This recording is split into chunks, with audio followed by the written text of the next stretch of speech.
Welcome to Cocktail Mode, the podcast where me, Andy, and my mate Dave, say hello Dave. Hello Dave. Talk about a classic computer game, video game, and then try and pair it with a cocktail. Today's game is Time Crisis and its various sequels and spin-offs, as well as, what do we have? We had Silent Scope, Golgo 13. Point Blank. I feel like there's a couple we never really talked about as well. We were only going to briefly mention Virtual Cop. Lethal Enforcer came up in the outro to the last episode when we were saying about this, and then we never did it. Yeah, true. So if you're looking forward to those things, move on. If what you want to hear about is Time Crisis and some Spectrum games as usual, then keep listening.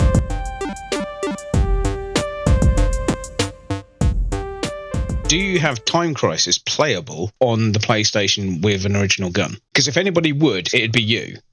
I have, as of earlier today, every different version of Time Crisis that's been released for a home console. Wow. And the original guns to play them with. So I took delivery. Mr. Postman came round earlier today with Time Crisis 4 and the hideous bright orange gun that goes with it.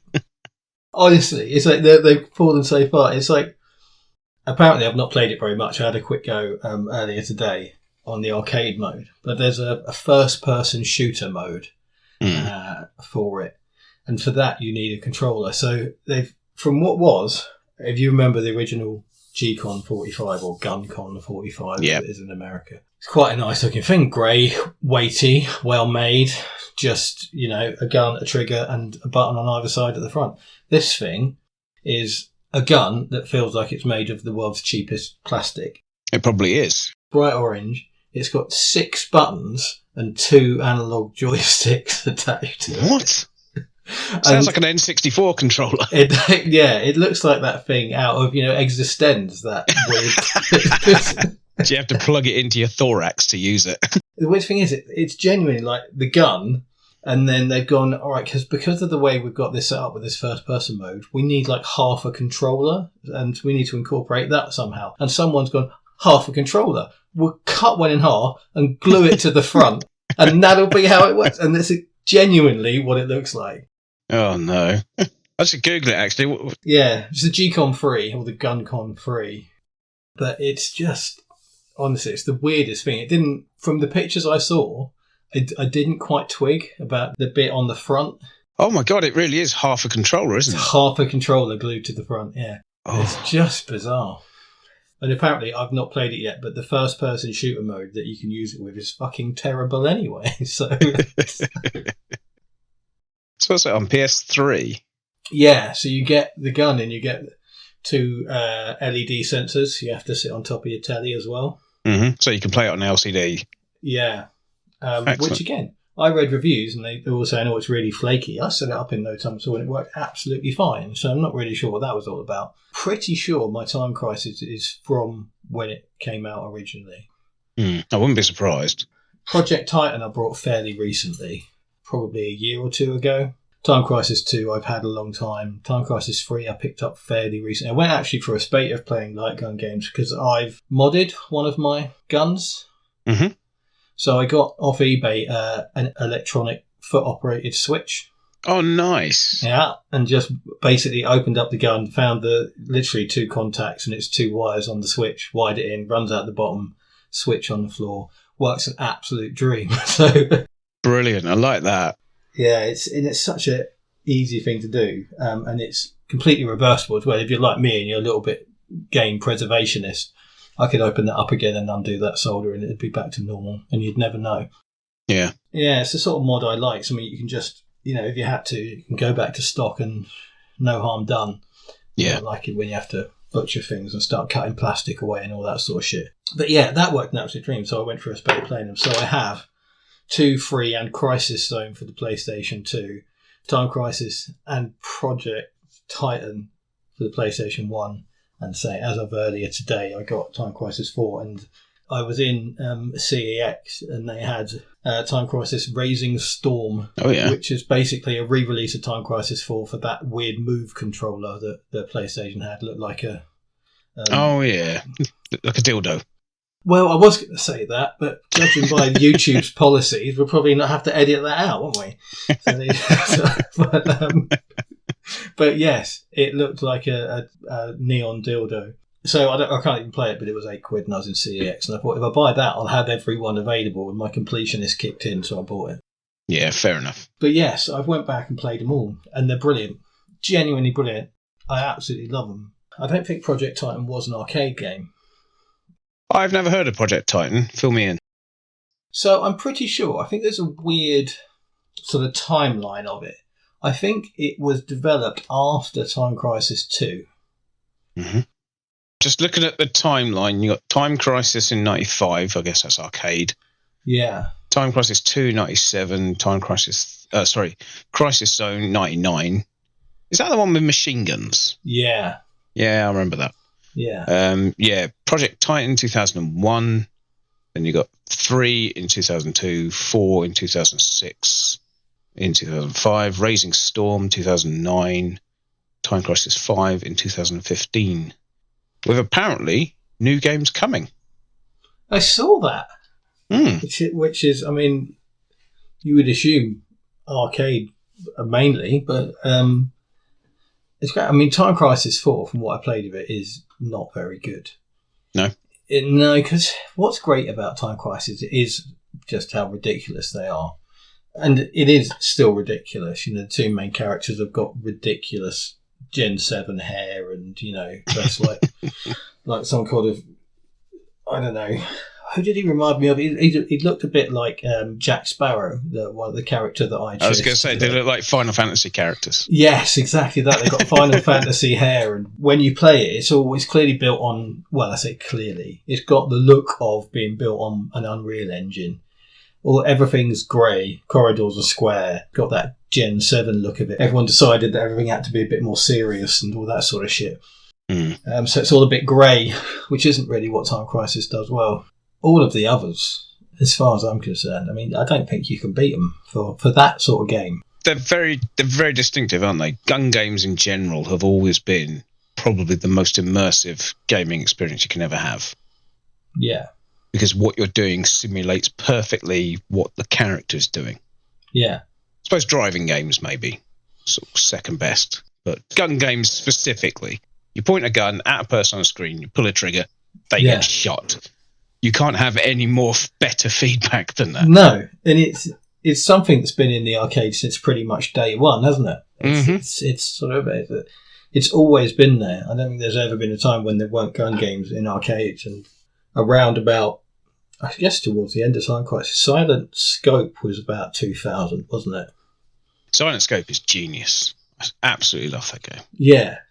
And made even better by the fact it just doesn't work on a home computer. You have to have an arcade game of it to get the proper experience. It needs the hardware. Yeah. I mean, there was a Dreamcast version of it. I think they might have even ported it to PlayStation 2 as well, but it just doesn't work. It's not the same experience. It's not even close.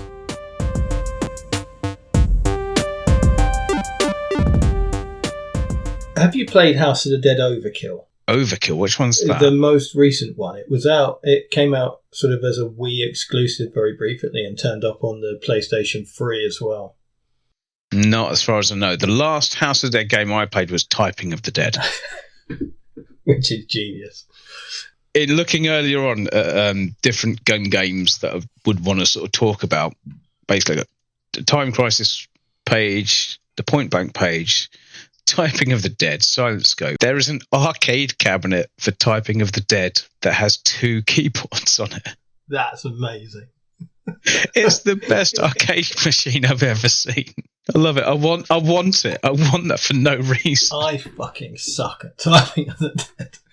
I've never been any good at it. I tell you what, there was a Typing of the Dead version that came out on Steam, which is obviously years after the fact.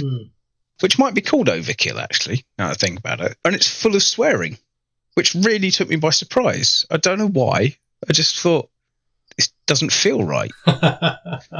This is like arcade games can't be that violent. really, No. can they? Because of age restrictions on people playing them and things like that. I thought swearing in an arcade game just feels wrong. I suppose, obviously, at that point, it's not an arcade game, and they can ramp up the violence and add swearing at the same time. Why not? Go for it. House of the Dead Overkill does have swearing. House of the Dead Overkill is hilarious, and deliberately so. It's made by a UK company for Sega, and it's unlike any of the other House of the Dead games. And it's obviously it's not that dissimilar because it's still shooting zombies, but it's still ridiculous.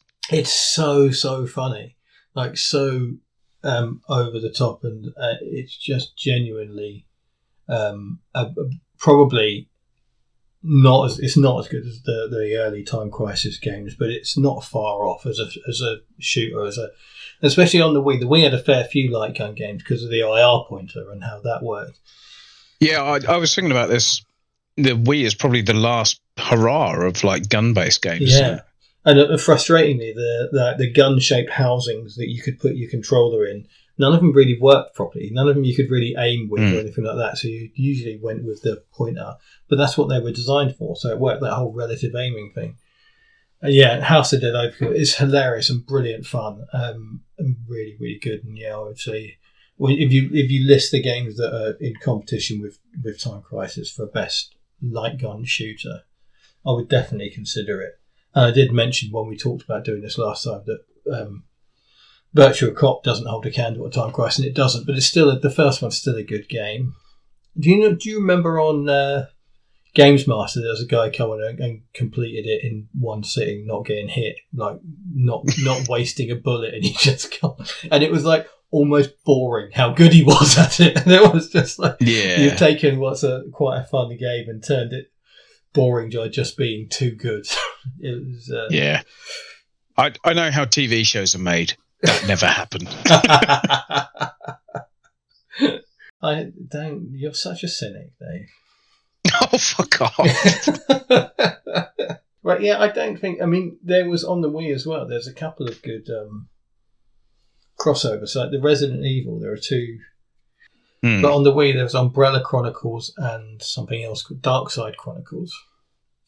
Okay. And they were very good. And then there was a Dead Space spin-off on the Wii called Extraction. Okay. I've never played Dead Space. No, they're very Gen 7-y. They're very much, you walk third person, walk around very grey, and it's, not a fan. Yeah, so there was a spin-off on that for the Wii called Dead Space Extraction, and it's brilliant. I mean, in terms of story-based light gun shooters, which is a weird Venn diagram, but it's brilliant. Probably because obviously the stories in Time Crisis are absolute nonsense, as they should be. They're arcade games.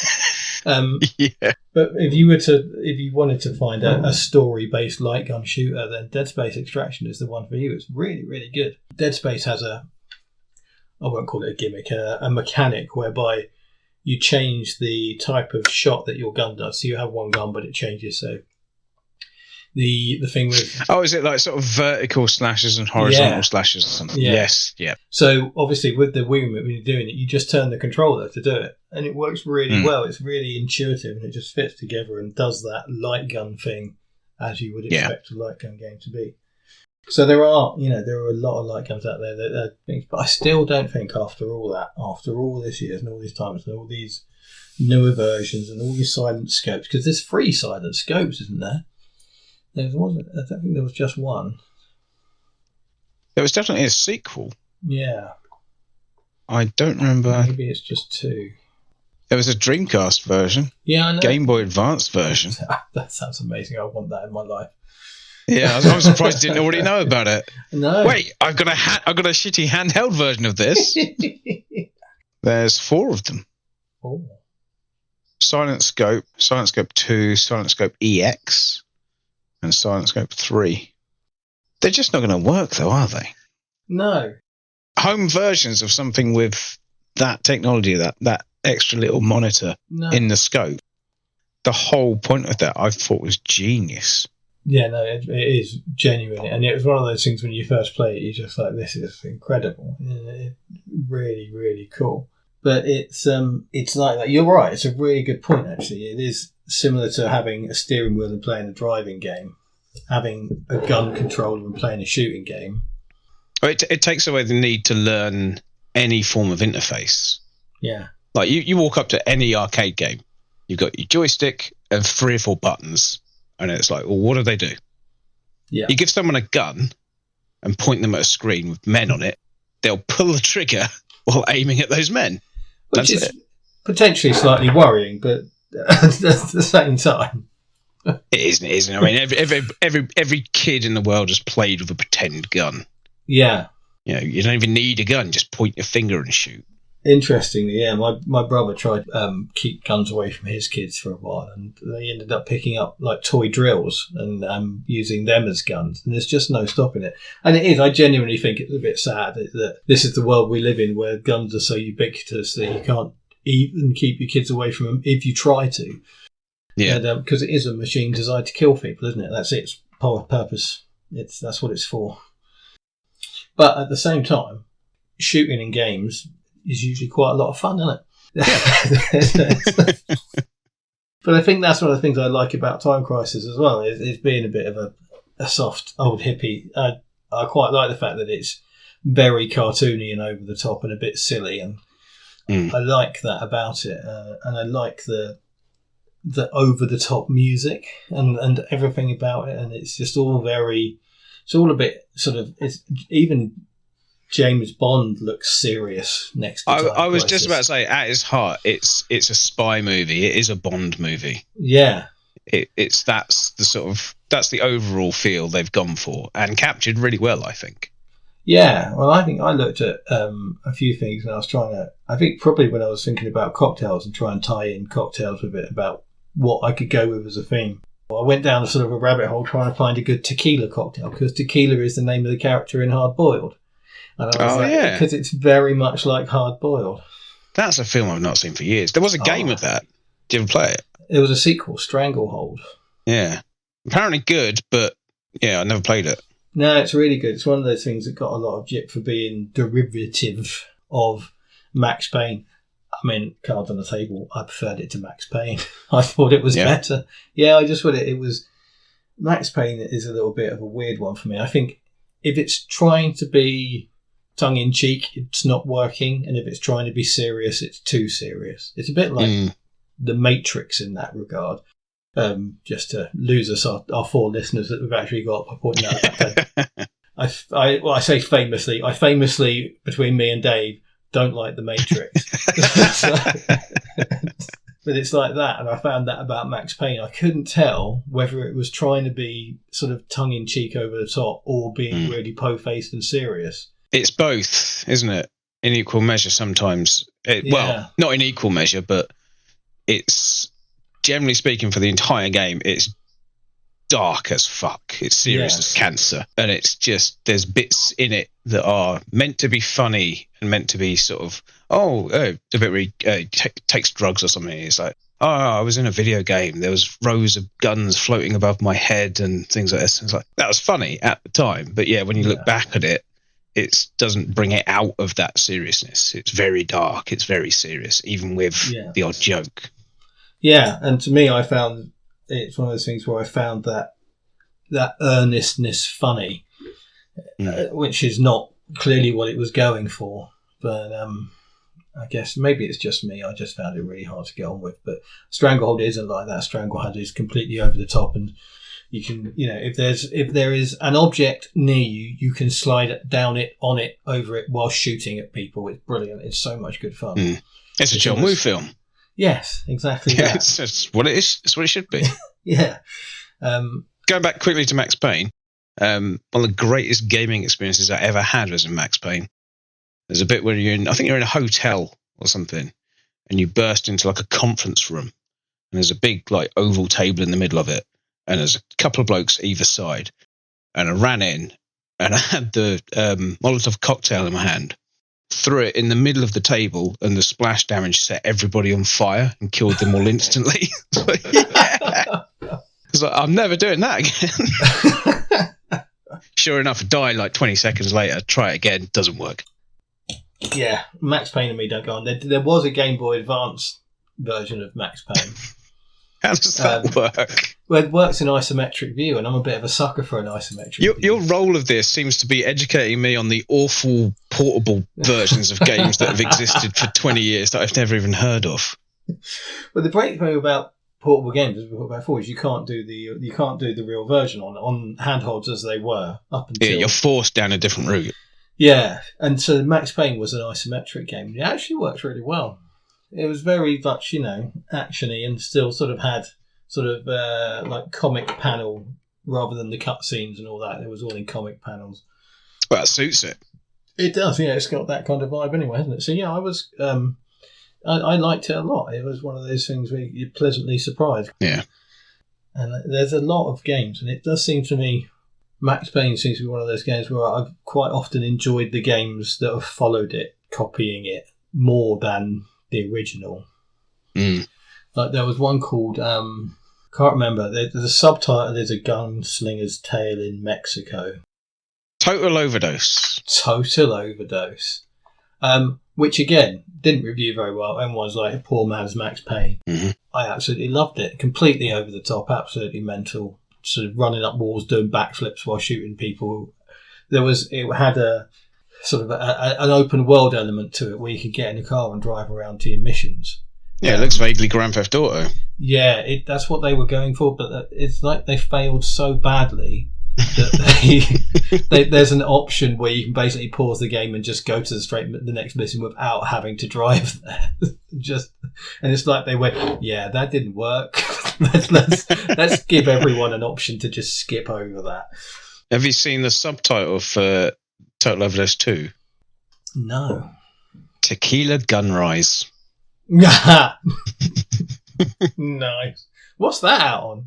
Oh, cancelled. It never came out. There we go. What a shame. Just for that name, at least. I was going to say, weird that had passed me by. Eidos went bust while they were making it because they were making a 2-part game based on Watchmen that never came out. I guess they killed off the Fear Effects games while at the same time, because that was Eidos, wasn't it? Yeah. Only Tomb Raider. I think early Tomb Raider was Eidos, yeah. Published, obviously. Yeah, Tomb Raider. Founded by Ian Livingstone of Fighting Fantasy. Oh, really? Fame, yeah. Well, there's a thing. I never got on with those games, books, whatever you want to call them. Well, you're never really a big sort of fantasy fan, have you? No, which follows actually, because the book that I read the most was it was basically Star Trek, so it was very much a sci-fi orientated one. I can't remember what it's called now, actually. It might have even been Starship something, perhaps. Not Troopers, which would have been a weird crossover.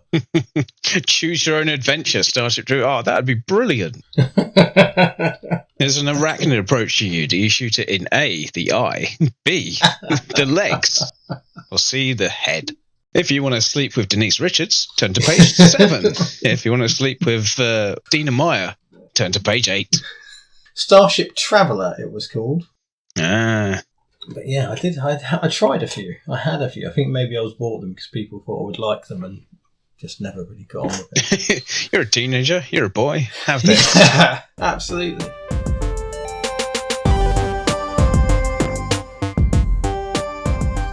This is all taking us far away from Time Crisis. Time Crisis, the book, would be a good one. Shoot middle, turn to page 16. Shoot top. There's a yellow guy.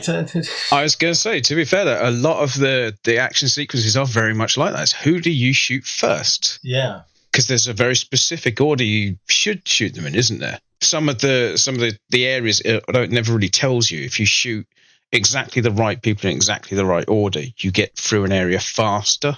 Yeah. So like there's a bit where a big sort of blast doors close in front of you. And if you've done it perfectly up to that point, you race through that. Right. Because it's a time attack game as well. That's the big thing I'd forgotten. Despite the name, which never really clicked until about 4 days ago. It's one of those things, isn't it? People in general get a bit... I say people in general. There are a type of video game consumer who gets quite persnickety about time limits in games and how they're bad design. So it depends on what your game is. Yeah, well, I don't think it does. I think it's good design. I don't have a problem with it ever. It's one of those things. Just be better. Get good.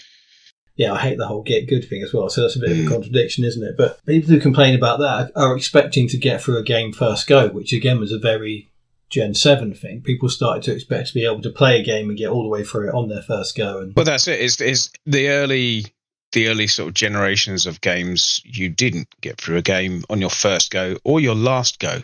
No. Quite often, you never got through a game. Absolutely. I've got... Yeah, you might get a bit further than you did last time. I've got over 100 ZX Spectrum games, and I've probably completed 2 or 3 of them with that. Do you know what I mean? And as much as there are a good chunk of them that you don't really complete, like you don't get to the end of where the exploding fist. There is no boss. Remember, I think it's probably out on Spectrum. It's out on everything. Barbarian. Yes. Just the one-on-one sword fighting thing. Yeah, that did have a boss. Did it? Yeah, that you got to. I don't remember that. You got Drax because he disappears. Because you remember one of the level screens? He's up in behind you on like a balcony, watching over with the princesses that Maria Whittaker is on the cover. Mm-hmm. And that's Barbarian 2. No, she was on both. Oh, was she? Yeah. Okay. But yes, he disappears from the background, and I'm sure you have to fight him. Yeah, single-player story mode. After the Barbarian has killed Drax, Mariana drops herself at her savior's feet, and the screen fades to black. There you go. Wow. I never knew there was a finish. Yeah. Obviously never got that far. You may know this story, but I'll repeat it for our wonderful listeners. A wonderful listener, Ed, wherever he is.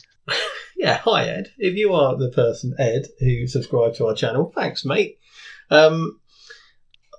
There was a Teenage Mutant Hero Turtles game. It was actually called. It was on the box, on the Spectrum. It looks like it may have been the only Teenage Mutant Hero Turtle games released on the Spectrum. Big box game.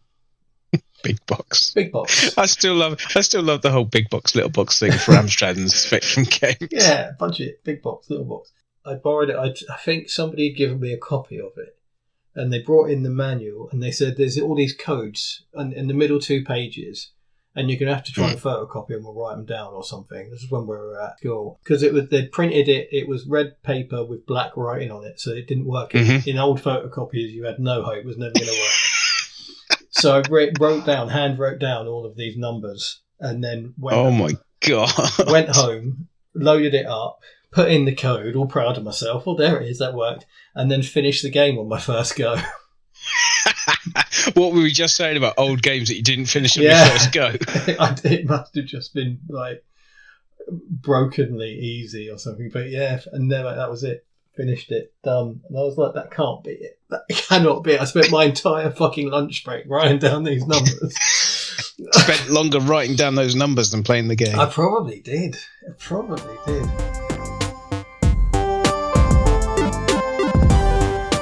Have you ever played Golgo 13? No, I haven't. I'm surprised this didn't come up on your MAME adventures. Well, I think it might have done. Yeah, it's a silent scope game, or a silent scope type game with a sniper rifle. Yeah. But instead of the aiming scope having its own monitor, it just had a magnifying glass that aimed at the screen. Oh, okay. But it had a thing where it only worked if you pressed the butt of the rifle into your shoulder. So there's like a switch on it. Okay. So you sort of leant into it. Yeah. It's based on a decades-old manga. Yes, I which knew is that. the longest running manga series in the world. Wow. It's still going. You say in the world, in Japan. Well, yeah, in Japan. Yeah. But yeah, that's brilliant. It's like Silent Scope, but not as serious. It's not all hostage situations. It's things like shoot the high heel of a woman so she falls over and does a thing. That's cool. Like shoot a glass out of somebody's hand, things like that. It's really good. I'd really recommend picking it up on MAME. Hitman the sniper game. Yeah. Although weirdly, there was a Hitman sniper game on Android and iOS. Is it Hitman Go? No, Hitman Go is like a very simple turn-based strategy game. But yeah, Hitman, I think it's called Hitman Sniper or something like that, but you can't download it anymore. Like all modern games, it's been discontinued very, very quickly. Mm. And it's it's very much sort of, you've got sort of a scene of like a house built into a hillside, and you're obviously a sniper, and you get targets and things to hit, and it's quite very much in the Hitman vibe. I mean, you could just shoot people in the head and then wait for somebody to run at them and then shoot them in the head as well, or you could set up the whole sequence of events that... I don't know what the new Hitman games are like, but the early games were brilliant for that. They were so much fun. They were brilliant. I loved them. Did you ever play, I think it was the third one, Contracts? Oh, it might have been Blood Money, now that I think about it. There's a level set in I don't know if it's a hotel, like an opera house or something. The opera house is Blood Money. There was a ghost in it. Was there? You went into like this closed wing of the building, and there's a room with a ghost in it. It's so weird. Yeah. I'll have to look it up, because I just remember it so vividly. As an odd thing. I've only played a little bit of Contracts and a fair bit of Blood Money. They're the only two I've played, actually. As much as I enjoyed them, those are the only two I only put any time into.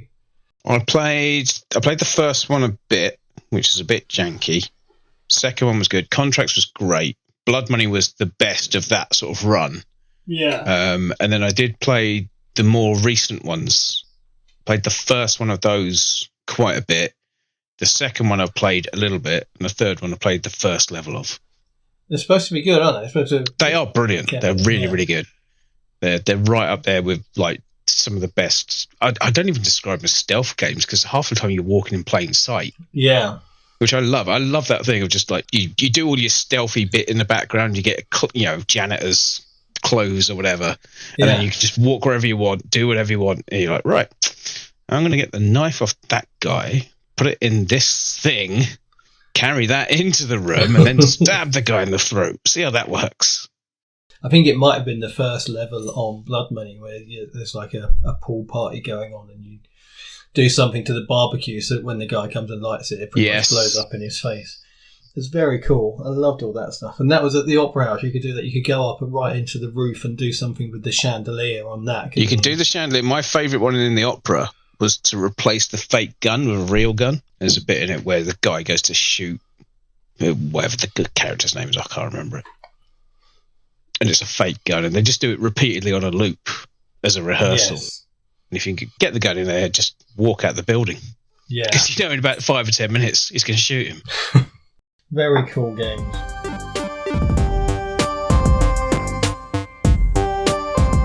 For this, I got one of my CRTVs down from the loft and set it up, and I played nothing but Time Crisis for 2 weeks. Interesting side note to that, I've been playing it on MAME with the mouse, which is surprisingly good. Yeah? I wouldn't, it's not obviously how you should play it, but I couldn't believe how well it worked. Just literally started running the game. I was like, oh, we'll see how this goes. And it's like, no, crosshair, move around with the mouse, shoot. That's perfect. It's really good. I guess the thing is, with Time Crisis, when you get good at it, because you start off and you do aim, didn't you? You set it up. Well, you start to preempt. But once you start, and I remember being very good at the first Time Crisis when I had it back in the day. I could clear it through without losing a life. I don't think I ever got anywhere close to the times, though. The times that were on the scoreboard are ridiculous. But it was a relative movement. I didn't aim so much anymore, as I knew that how much I had to move to go. I think I love playing it now, having in the wake of the John Wick movies, and how John Wick always double taps everybody all the way through all the films, apart from, I don't know who he does in the third one, but it's so much of a bloody cartoon. It's not like he probably doesn't. I've still never seen them. They're very good. They get progressively less good as they go on, but even the least good one is still a lot of fun. Particularly John Wick 2. He double taps everyone. Everyone gets 2 bullets. And playing that is how I've always played Time Crisis. Yeah. It's always click, click, click, click, click, click, all around everywhere I go. So if I miss with one, the other one's going to get them, or you score 2 hits. Well, you do get 2 hits as well, don't you? That's one of the things I always thought, shoot twice, hope for 2 hits. Yeah. Maybe get 1. Yeah, absolutely. And what we were talking about before, the whole vibe of it, the whole feel of Time Crisis was very much action movie, very much that kind of... And action movies, thanks to the likes of Die Hard and Hard Boiled, were massive at the time, weren't they? 95, there was still big... Oh, yeah. The big resurgence in action film. But one of the things, the big thing about that, you start off and you'd see the rest of the level behind what you were doing currently. Yeah. There'd be a big action sequence behind some boxes. It's always behind some fucking boxes in those games. Just shoot through the fucking boxes. They're only wood. But no, you'd have like a very zoomed in moment where you have to shoot a few guys, and then it'd pan back around to this huge submarine pen, which is, the opening level. And then you move through that. Yeah. And that was the big difference. That idea that you were in an environment and moving through it to your next action scene. And this was very much the early days of 3D. In you're right. I think it's that simple idea and taking through it. But it does. I think what I was getting at before is it's not just there as a graphical style. It's that urgency of moving through it, isn't it? It keeps that really well, and it does. The first person of it, it's almost Sam Raimi-esque at points, isn't it? It's sort of lots of quick turns. I don't know. Bruce Campbell never turns up. No, but it is that kind of almost... When it's in first person, it's very much, you are very much in his spot, aren't you? It does bring out to third a couple of times. It's the director's eye, isn't it? Yeah. It's that thing of like, this is exactly what I want to show you. You are the camera. You are the thing behind the camera moving through this environment. I absolutely love that bit in the first game, not that bit, the recurring thing of looking up at the clock tower and seeing the time on the clock. I think it's such a brilliant and simple thing to do that sort of feeds into that sort of B-movie action thing. Like you race, it is a race against time. Yeah. Which is, I think it's fantastic. I genuinely love it. It comes back to that thing again. I think Time Crisis Investment very much feels like somebody's vision, somebody's idea, and just seeing it through to fruition in quite a focused way. As always with these games, the longer they go on, the more sequels come in, they lose that, and you end up with this weird bright orange gun controller that's sitting on my floor with like 4 nipples and 18 buttons stuck on it. We haven't mentioned Point Blank. No. Which for my money is a better game than Time Crisis. So rewind, what? I found Point Blank as a 2-player experience in the home environment with a few beers, with a mate, a more enjoyable experience than Time Crisis. Because Time Crisis on the PlayStation, and I think on the original arcade version, is only a single-player game. It is, yeah. To have that 2-player competitive gun game thing at home was brilliant. I loved that. I really, really enjoyed that. I've got very, very fond memories of us playing Point Blank. Yes. And I must admit, with a very, very good game, I don't have to must admit it. It's obviously a very good game. It's a brilliant game, and it's basically the WarioWare games that people know. They're very sort of short, sharp, little tiny mini games that you play for about 4 or 5 seconds ago, and that's what Point Blank is. It's like what did we play that was very similar to that? Super Bishy Bashy Special. Super Bishy Bashy Special. That occupies a very special place in my heart. Do you care to elaborate on why? So if you haven't played Super Bishy Bashy Special, which is a brilliant, brilliant game, if you haven't played it, find it and play it. It's on the PlayStation. There was an arcade version. I don't know what else it's on. But it's on that WarioWare area. Very, very short, sharp games, very quick fire, and it's designed to be played in 2-player or almost exclusively.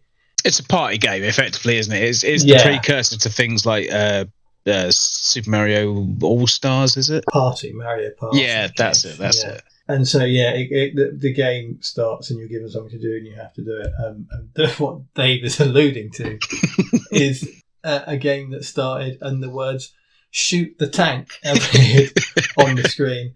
And I genuinely, in all seriousness, without a hint of an irony, went, "What do I do?" mean, to give it some context, we were probably quite drunk at this point. We usually are. But, oh, fucking, I'll never forget it. What do I do? Shoot the fucking tank. I mean, what more do you want? Oh, it's so funny. Yeah. I'll never forget that. Whenever I see Super Bishy Bashy Special, or just the words Bishy Bashy, because there are a few games in this series, I break down crying almost in tears of laughter.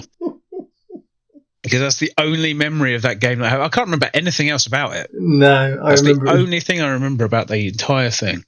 Brilliant fun, I remember. Oh, it's so funny. And then that. But just great. But yeah, I mean, that's what Point Blank, isn't it? It's Bishy Bashy Special with guns. And you're right, as it is brilliant fun to play.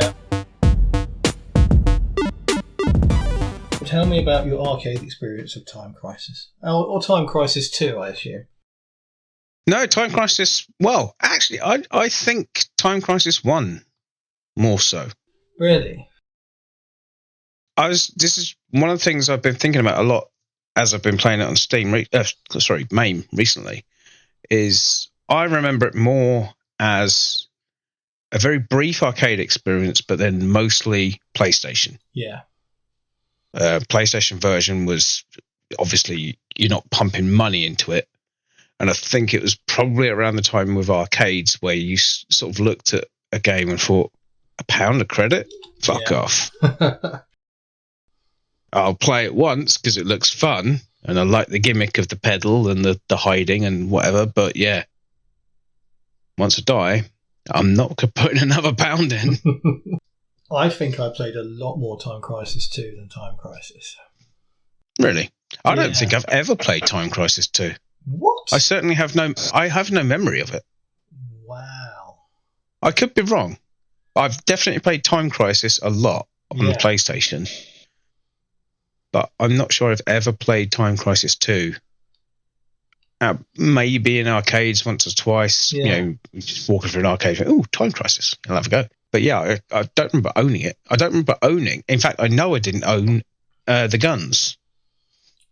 The only time I ever spent with them is when I playing it at yours, or I think I borrowed your gun in Time Crisis and Point Blank for a little while. Yeah, do you know, I think you might have done. And that's really my experience of them. Wow. But they've still got a real, place in my heart. I love them. I think they're brilliant. Yeah. I've played the odd Time Crisis 3 or 4 or whatever here and there when I've been in arcades and there's been an actual game. Yeah. Not this ticket shit. I will play Time Crisis 2 whenever I see it.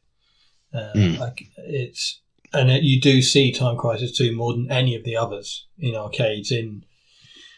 Saw it recently. I played a bit of it in an airport. I played a bit of it in one of those bar arcades. I was in one of those in Bristol, and I played it with a kid who was, literally half my age, and had the sort of the double-edged sword of him looking at me at one point and going, "How are you so good at this?" And me thinking, is this really something you want to boast about? When you say half your age, literally less than half. You're sure it wasn't quarter? No, I'm not that old. It's so much of certainly the first level of Time Crisis 2, and a good chunk of the second. So you got the streets and then the boat. After that, it gets brutally hard. I just played that. I've played it a lot, and it sort of playing it again recently come back to me quicker than Time Crisis did. And I probably played Time Crisis more. I think that it was just longer ago. There's been more of a gap in between. It's been replaced. It's been pushed out of your brain by Time Crisis 2. But I still think in my usual way that the first one is the best one. It's such a for nostalgia. Yes, for nostalgia, but I think in terms of a game, in terms of what you want, it's that you say you got the simplicity of putting a gun at a screen, and you've got the duck pedal, and that's it. And it gets, as sequels tend to do, more and more complicated as it goes. Yeah, sometimes unnecessarily so. Well, I don't think any of the complications particularly add to it. There's a neat thing in Time Crisis 3 where you get different weapons and you can choose them. Because in Time Crisis 2 you get different weapons, but you use them until they run out. Yeah, limited use power up. Yeah. Yeah, that's been around since Operation Wolf. Yes, and Time Crisis 3, you can choose them, and that works really well. Time Crisis 3 really is a lot of fun, but I think because of that, it does add something, and it's one of those things that does add something, but I wouldn't have wanted it in Time Crisis, because Time Crisis it's just that pure experience, that simple, as you say, point and shoot, literally. I was just about to say pure experience, because it is, isn't it? It's literally point, gun, shoot. Yeah. And then occasionally duck. I noticed the amount of times I have played Time Crisis on the PlayStation. I noticed one of those little yellow fuckers that I'd never seen before when I was playing. And it's right near the beginning as well. So, you know, in the submarine pen, right at the beginning, but above the submarine at the very top right-hand corner of the screen, tiny little yellow dude runs across. Never seen him before. And I didn't even shoot him. I was just like, what the fuck? The amount I've played that game. How have I never seen that before? It's just crazy. Yeah. As you say, with Time Crisis, red dude turns up, you know you've got to shoot him because he can hurt your back and all that sort of thing. Yeah, this is one of the things that I found when playing it again on MAME. It's like, it came back very, very quickly. Like, dude, it's 4 blokes who pop up on screen, a couple of blue shirts. Yeah. A guy in orange who I remember, he gives me more time. Yeah. Or he adds to the time. And then as soon as I saw the red guy, I was like, that's the one that shoots you really quick in the face. And he shot me really quickly in the face. Yeah. So, right. Yep. I think I've got this now. But I've also, it's great for that. It's that replayability. You could do this again. You could do it better. Yeah. Absolutely. And I think that's with a lot of these sort of games in arcades, you wouldn't. If you went into an arcade now, or if I went to an arcade now and I saw Time Crisis, I'd go and get 50 quid out from the bank, change it into pound coins, and I'd stay there for like the next 4 hours playing it. But back in the day when it came out, you just didn't, did you? No. You'd put 50p in, have 1 credit, might put £1 in and get 2. Good experience, really good fun, really enjoyed that game. Off I go. And do or play something else. You very rarely return to it quick enough to learn it, would you? Exactly. Which is what all arcade, or certainly most early arcade games, were entirely based on. Yes. It was learning the patterns, learning what comes on the screen at what point, what you need to prioritize. Things like R-Type. Yeah.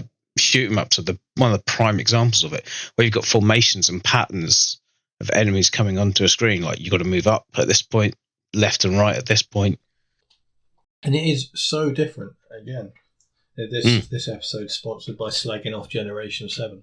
But so different to what you have now. Difford's going to be so disappointed. You couldn't beat R-Type, having never played it before. You couldn't... Good God, no. You wouldn't get through the first level. No, you can't. You need to play and replay and learn, and that's how they were built. And, you know, even... It's that great thing, I think, when arcade games came to home consoles, when they limited your lives, it was always 3 lives, wasn't it? And that's what you had. Yeah. Then continues. And so, Time Crisis 2 on the PlayStation 2 does a brilliant thing where every time you beat it, you get more credits next time. So you start with 3 credits. Oh, okay. And it ends the game. Oh, I like that. You still end the game, but it's like you've played it and it gives you can have an extra credit next time round. That's good. I do like that. Yeah. And they are games, all of them actually, maybe not 4 from what the little I saw, do a brilliant job of bringing the exact arcade experience into your home because of the peripherals. Because it's the exact arcade experience. And even the original Spectrum version was incredibly close to the arcade Spectrum. What the fuck? Can you imagine Time Crisis on the Spectrum? There probably was. I bet you're going to Google it now and find out somebody made it in 1998. Probably. I mean, there are new games still being made for the Spectrum. I know. The people are dedicated. But no, the PlayStation and the arcade version are very similar. There's not a lot between them, really. Obviously, the PlayStation's got that very sort of idiosyncratic, slightly jaggy, almost jittery edges to things. I think every Time Crisis game adds something to that experience on the home version. Like Time Crisis 1 had an extra level at the end. Okay. Which their Project Titan follows on from. Oh, okay. And Project Titan's got extra things, and obviously Project Titan wasn't an arcade game, but it's Time Crisis 2 has got this thing where you get extra credits each time. There's extra game modes. There's even. Did I ever tell you the story about in the Point in Milton Keynes? Or anyone who doesn't know, the Point used to be the cinema in Milton Keynes, and they had as most cinemas did, some arcade games in there as well. And I was in there not to watch a film. I think I probably went in there to play games in the middle of the day. Yeah. There was not really anyone else around, but they had Time Crisis 2. And I decided I was going to try and play both screens at the same time. So fucking hell. I put in a quid in each slot and picked up both guns. And I did all right for the first bit. Where how did you cope with the pedals? By falling over quite a lot. Well, I didn't actually fall over, but I was very off balance a lot. But there's a bit in Time Crisis 2 in the very first level, very on, where they split up, and it's like two different games. And apparently you can do it if you've got a link cable and two PlayStation 2s, you can play it on the PlayStation. Oh, okay. The exact same way. Yeah, so that's when my experiment failed miserably at that point. But what Time Crisis 2 on the PlayStation 2 has is two-gun mode, full-on John Woo. If you've got two G-Cons, brilliant. Because I do have two G-Cons, because obviously. Yeah. And it's so much fun, and it's exactly what I wanted that experience where I failed in the Point to be all those years ago. Yeah. It's so good. Can you remember what the last film you ever saw at the Point was? No. I can. I don't think I saw very much at the Point at all. I don't know if you remember this, but when it was shutting down, they said to all the staff, what's your favourite film? We'll get it and show it. And we went to go and see The Thing. Was that at the Point? That was the last film I ever saw at the Point. Brilliant on the big screen. I mean, it's a great film anyway, but brilliant on the big screen. I remember seeing I remember seeing it in the cinema and loving it. I didn't really remember that was the Point. Mm. Really grainy old print of it as well. Yeah, yeah. I don't think I went there often, because we had the Bedford cinema, we had Granada, and then eventually the new one that opened up. You didn't really need to go to Milton Keynes. No. But then I remember in the late 90s, early 2000s, when Aspects Cinema, whatever one owned it at the time, got so decrepit. Yeah. I used to go to the new, the Snowdome in Milton Keynes had a really, really good brand new cinema in it. And I used to go there. Yeah. I'd rather go and get a bus for half an hour, 3/4 of an hour to go to a different town to go to a better cinema than go at the Bedford cinema. I remember being in a bar in there and you getting a White Russian. Yes. That was the next part of my story. Was it the first time? My first ever White Russian, I went to see. I can't remember what it was. It might have been the first Lord of the Rings film I went to see there. No, I know what it was. I went to a job interview in Milton Keynes, and I had the whole day, the rest of the day, to do whatever I wanted. So I went and watched the first Spider-Man film. Okay. The first Tobey Maguire, Sam Raimi. Yeah. And because I was just there for a job interview, I hadn't really timed it particularly well. And it was like an hour to the next showing. And there was a bar next to it. And I just went in and I thought, I'll have a White Russian, please. And that was what started me drinking them. Because I'd seen The Big Lebowski. And I just thought, I'm going to try one. As it turned out, it is my favourite drink. Your signature drink?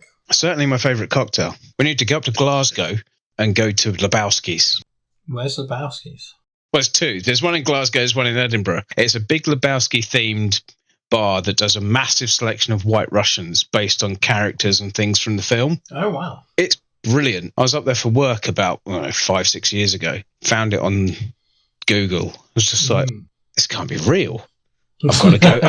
I've got to go there. And it was just the best place. And over the course of a week or two of working up there, I got through the whole menu. Nice. And because I'd been chatting to the bar staff quite a lot, when I got to the last one, the guy said to me, "Oh, what's your last one?" I was like, "Oh, it's this one. It's just the Big Lebowski. It's served in a milk bottle, in an old pint milk bottle." Cool. He's like, "Oh, excellent." And he brought it over. He's just like, "It's on the house, mate." Oh, nice. It's like, "Oh, cheers." Do you know what's really fucking annoying? I was up in Glasgow a month and 6 weeks ago, maybe. Don't tell me you were right near it. Right near it. And literally killing time on my own in Glasgow, and ended up going to the airport early because I just got bored. Yeah, but yeah, that's really annoying because that's literally where I was hanging out, killing time. And it's a very nice part of Glasgow. Yeah. I was so surprised. I had this image of like train spotting in mind when I was going up there. I thought, oh God, I'm going to get stabbed by a heroin addict. But yes, I was killing time in there, and I got to the point where it got really, really cold, and I had to wander around.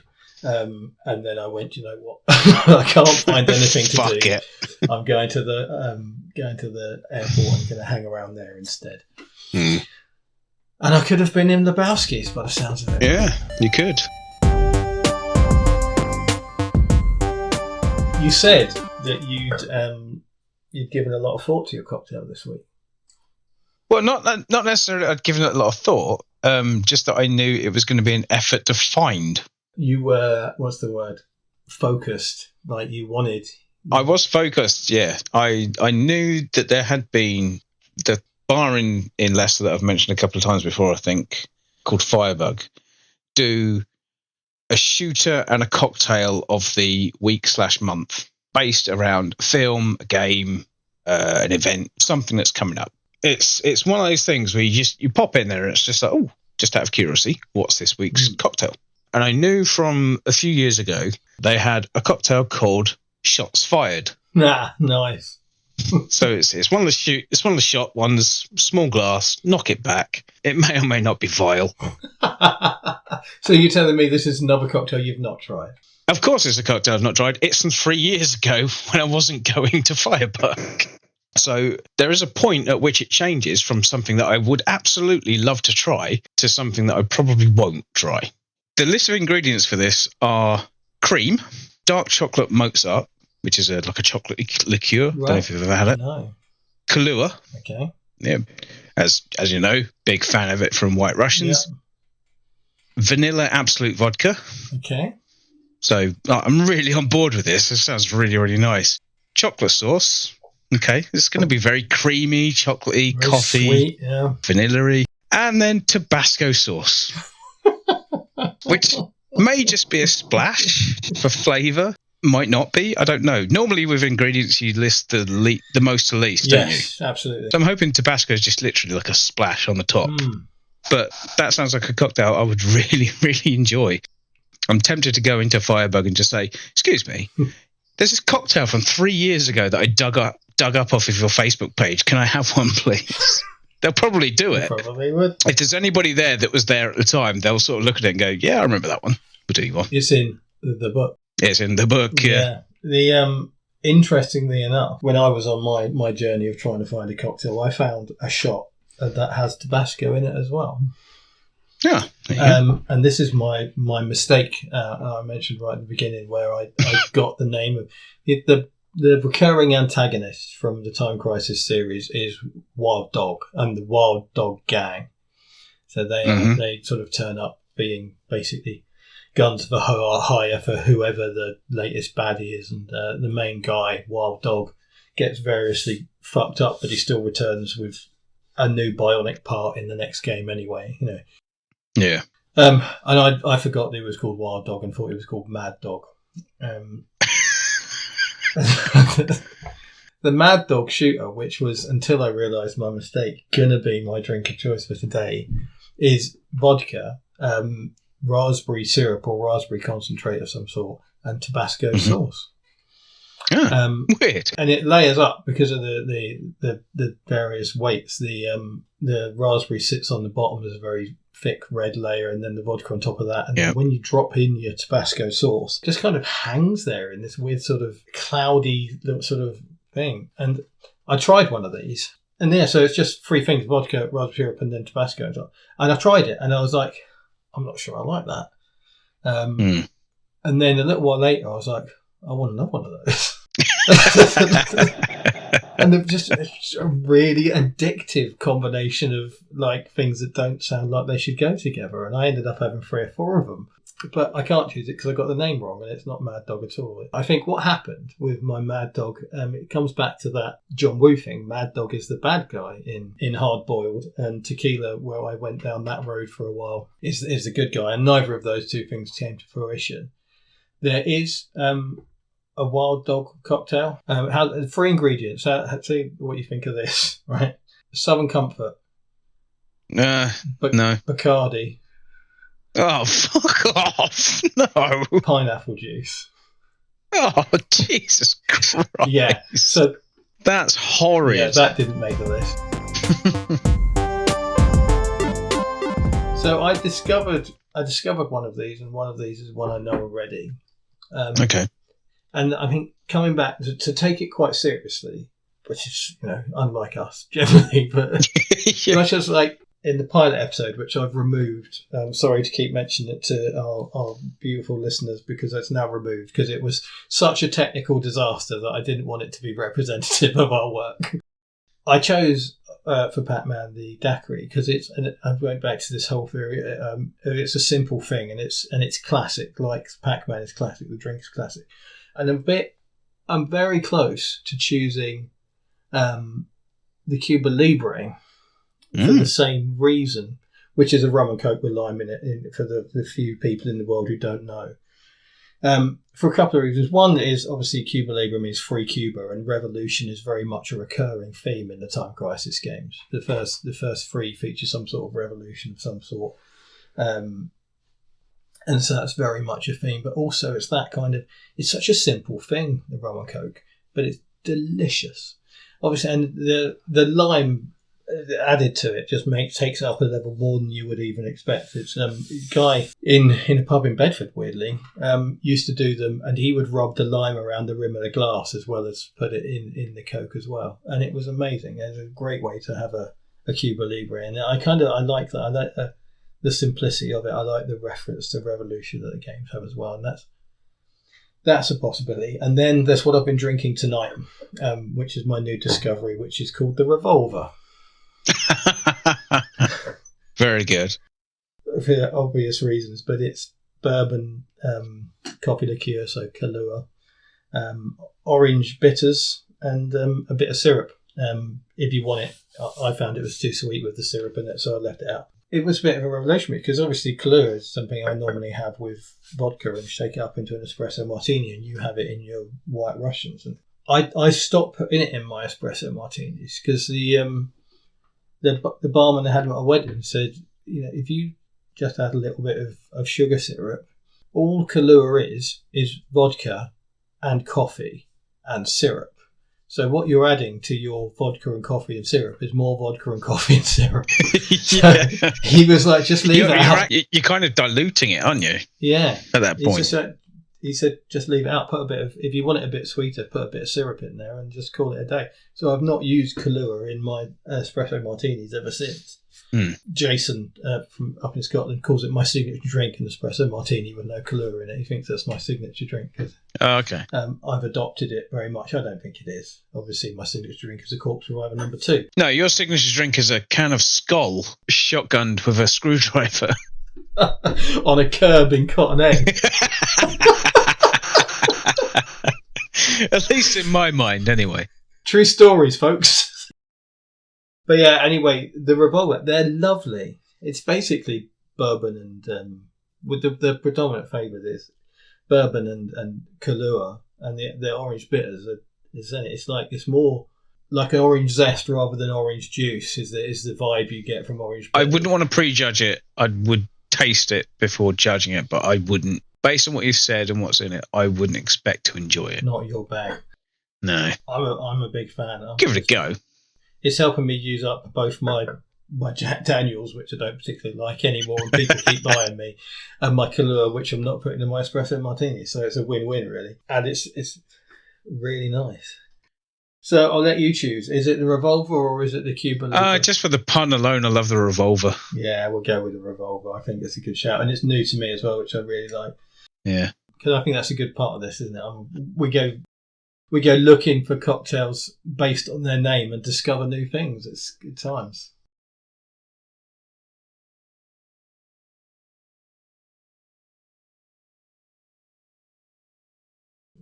Oh, you said you had the ingredients for the whiffin. How did it come out? Did you make one? I did make one. It's actually very nice. It's kind of yeah. I think my problem is my gin. The gin I had for it wasn't great, so it tasted very, very ginny. With gin being the main ingredient, but it was nice that it's gin and vermouth, so it's going to be in the martini ballpark, which is what it was. But being Rosso vermouth, it's got a bit more of a fruity flavour. But yeah, it was very drinkable, very nice. Yeah, fair enough. Yeah, I'd recommend giving it a shot if you ever happen to stumble across all those ingredients. You've got a good one. It's almost your namesake cocktail. Yeah, close. I was a little bit disappointed in that. So, it's your turn to choose, Dave. I already have. Dave's already chosen. Tony Hawk's Pro Skater. Oh, my Lord. Which means that you're going to have to play Tony Hawk's Pro Skater and listen to that god-awful song that you hate about that bloke's girlfriend. No selectively turning off the music.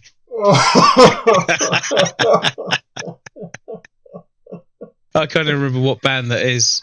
So that's cool. So that's next time out, the wonderful, wonderful Tony Hawk's Pro Skater. And as usual, we'll talk about lots of other add-on games as well as my two weird Game Boy versions. I will find out between now and then whether the new remake's any good. So Dave and I will hopefully have you to listen to us talk about that next time out. Thanks for listening. Bye-bye.